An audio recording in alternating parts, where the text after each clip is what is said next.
ভেতরে কিসের শব্দ? কি করছেন আপনারা আবার বাড়ির সাথে? আপনাদেরকে বাড়িতে ওঠার সময় জানানো হয়নি যে দেয়ালে পেরেক ঠকানো যাবে না? করছেন কি তাহলে? আঙ্কেল, আমরা দেয়ালে কিছু করছি না, টাকা জমানোর জন্য কাঠের একটা সিন্দুক বানাচ্ছি। দেখি টাকা জমিয়ে নিজেদের একটা বাড়ি বানানো যায় কিনা। আরিফ, বিকেলের দিকে রুনাকে নিয়ে বাসায় এসো, চা খেয়ে যাও। কে আর বলবে? বড়জোর চলে যেতে বলবে। আমি নিজে এখানে আর থাকবো না।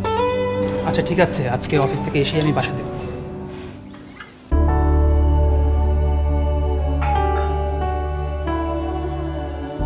ভেতরে এসো।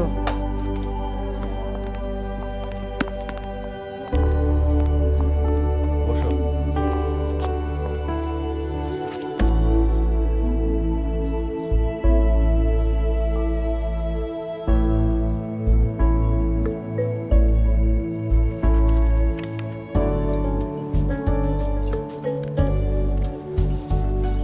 এটা আবার তোলা ছবি, আমাদের প্রথম বিবাহ বার্ষিকী। বাড়ি ফিরলাম রাত করে, ফিরে দেখি মিনু সেজেগুজে আমার সব পছন্দের খাবারের আয়োজন করে অপেক্ষা করতে করতে ঘুমিয়ে পড়েছে।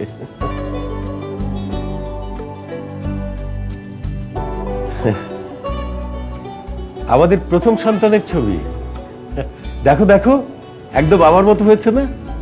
আর এই সন্তানের ভবিষ্যতের কথা ভেবে আমি আর মিনু আমাদের সব সুখ বিসর্জন দিয়ে বানিয়েছি আমাদের এই ভালোবাসার ঠিকানা। যখন সব বোঝা মাথা থেকে নামিয়ে অবসর পেলাম, তখন জীবন থেকে অবসর নিয়ে চলে গেল মিনু।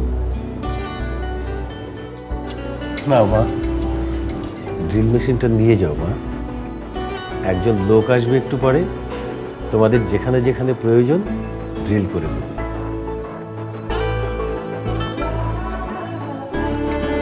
আপনি আমার বাবার মতন। মেয়ের বেয়াদবিকে ক্ষমা করা যায় না আঙ্কেল? ওসমান সাহেবের মতো হাজারো বাড়িওয়ালাদের এমন আবেগ বোঝে ফ্রেশ সিমেন্ট। প্রত্যেকটি বাড়ির পেছনে এমন কঠিন ত্যাগ আর ভালোবাসা জড়িয়ে থাকে বলেই ফ্রেশ সিমেন্ট তৈরি করে হাই পারফরম্যান্স সিমেন্ট।